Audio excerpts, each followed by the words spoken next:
the Maragals. So not long now, I mentioned the other day, this is the most wonderful start. It's a great Ruby mentioned the other day, the 2 miles around Punchestown, no fence jump twice, one circuit sorts them out, and the crowd down at the last fence getting to view the runners. You can almost reach out and touch them there. You can see the crowd looking across at the runners.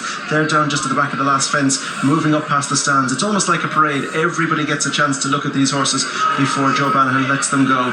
And we had a full start in the 4 mile to Latouche, but these horses are behaving particularly well as they now move steadily towards Joe Bannahan. Remember the rules, when the flag goes up, they're ready to come forward. There it goes, and we are about to go and race for the Barberstown Castle Novice Chase Grade 1 contest over 2 miles. St. Sam is the one that goes forward from in second spot over the near side. Coeur Sublime, Blue Lord is close up, and then behind these Autumn Calor, Gabinaco very keen down the inside, and on the outside is Mascara. So the race on the climb, on the rise up towards fence number 1 of 11, and it is St. Sam who is leading under Sean O'Keefe, being followed in second by Coeur Sublime in the stripes and Rachel Blackmore, Blue Lord in the green. On to Paul Townend, and the choice of Paul Townend is the clear fence number 1. Just jumping off a little to our left is Mascara. Towards the inside, Gabinaco has now settled, and Autumn Calor just alongside at the back of the field. Mascara, they turn to race over fences 2, 3 and 4 along this section. St. Sam, one of 2 5-year-olds in the field. Autumn Calor is the other. As they come to this one, St. Sam over with Blue Lord for company. Coeur Sublime is over on the near side. They're the leading group of 3. Autumn Calor is in the yellow and black check jacket. Towards the inside, Gabinaco with the black sleeves and Mascara's in the red. Taking down the hill now to go towards the 2 fences before they turn into the back straight, and it's St. Sam who leads them down, being followed by Blue Lord Sublime in third. Just behind them in fourth, Gabinaco's down the inside of Autumn Calor, and towards the outside is Mascara as they go to the next plain fence. That is St. Sam who's going to rise in front. Blue Lord right over in the middle of the fence, and Coeur Sublime wider again. It's 3 leading 3 because behind them Autumn Calor, Gabinaco and Mascara keep company as well.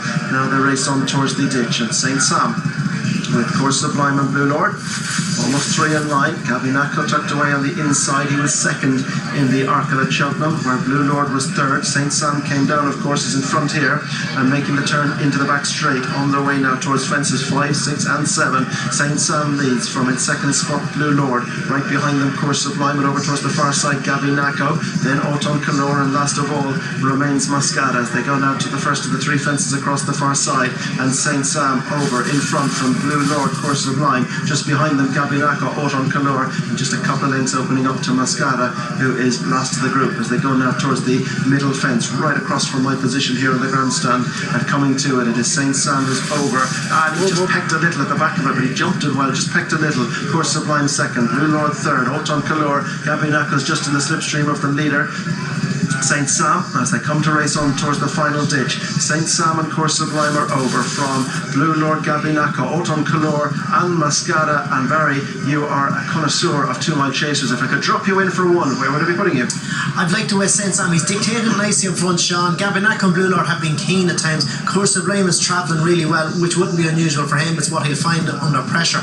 But St. Sam for me is getting a nice time out front, with the exception of that slight mistake. And these novices jumping particularly well thus far, but now the screw is beginning to turn. This will test them at St. Sam, Coeur Sublime, Blue Lord, Gabinaco the inside, Autumn Calor, Mascara as they head now. 2 fences the side of the track, 2 in the straight to sort them, 4 from home, and it is St. Sam with Coeur Sublime, Gabinaco and Blue Lord. Autumn Calor is just on the back of them, and they're getting away now from Mascara little as they head towards the third last, the fence before the turn in, and it's St. Sam who's just turning it on in front. Coeur Sublime still goes well, so too does Blue Lord. Gabinaco's down the inside, but St. Sam jumped that well, so too did Coeur Sublime. Right behind them, Blue Lord's in between Gabinaco and Autumn Calor, and a break to Mascara, close between 5 as they turn towards home. St. Sam has led everywhere, Coeur Sublime never far away. Gabinaco's now asked for effort. Blue Lord's going to keep him honest, and right behind them is Autumn Calor as they head now towards the second last. St. Sam still travelling strongly, Coeur Sublime right behind them, Blue Lord towards the inside, Gabinaco at the second last. St. Sam is almost gone, chance gone. Coeur Sublime has it now from Blue Lord, is going to try and close the gap. Autumn Calor and Gabinaco trying to give chase behind them, but it's Coeur Sublime to the final fence from Blue Lord, who's closing now on the near side, and it's near side Blue Lord, far side Coeur Sublime. Good old battle between the novices. Blue Lord is leaning over towards the far side. Coeur Sublime is battling. Blue Lord and Coeur Sublime to the line. Blue Lord is going to hang on just. Blue Lord has got there only just from Coeur Sublime. Back behind them in third was Gabinaco. They're being followed in 4 by Mascara, Autumn Calor, and the luckless St. Sam. He will surely have his day, but it goes to the top one on your card. It is Blue Lord, it is Paul, it is 197 for Willie. It's only a matter of when before he hits the 200. It's Willie, it's Paul, it's Punchestown. There you go, 2-1 favourite, cracking finish. Coeur Sublime ran a brilliant race. I actually backed to me train the article just hope for that kind of performance, but he ran a cracker to put it up to the favourite there, didn't he, Barry? He did, but the favourite was great. He looked under pressure a little bit turning in. He had a half length or so down at the second last, but batting really well. Jumped the last, brilliant for Paul. And Coeur Sublime, who ran a brilliant race in second, he chased him all the way to the line. But a good performance from Blue Lord in the colours of Simon Maneer and Isaac Swade too. Yeah, I remember they had footpad as well. Another good 2 mile Novice chaser, wasn't he? Yeah, we've lots of good horses over the years with Nicky Henderson and everyone, but this is a brilliant. You have 4 or 5 of them turning with chances. Gabinaco is just coming under pressure, but Blue Lord travelling up, and I think Katie has Paul. Well on, Dixie.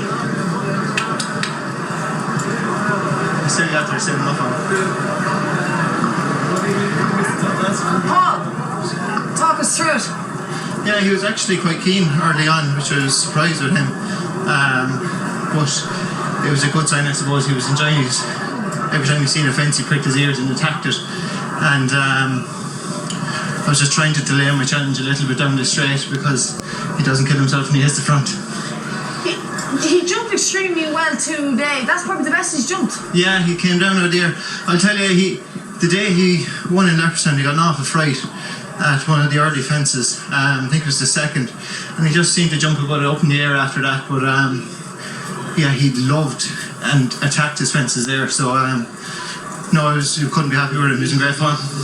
There's nowhere nicer though to ride a track like Punchestown over fences when you get into a rhythm. Like, it's a dream come true. When you're on one that jumps as well as this, anyway. It's, you know, there's a lot of fences around there. They're big, solid fences, but they're very inviting, and you know, you can make so much ground when you're jumping as well as this lad did. Sean went a nice gallop in front without going mad. Were you happy everywhere? I thought he might go quicker, to be honest. It's probably his horse probably learning. He was slow at the first, so that's why I was anxious to let this lad enjoy himself. And like once we turned on the back, Sean got rolling and got in a rhythm, so we're tipping along from there. Well, everyone seems to be in a rhythm. You're in a rhythm. Willie's in a rhythm. It's making this week quite pleasant. Yeah, definitely. Look, every year he seems to turn up here and have lots of winners, so we're just lucky to be on the right team. Looking forward to tomorrow's state, man? Yeah, very much so. You know, he overcame a lack of experience in Cheltenham.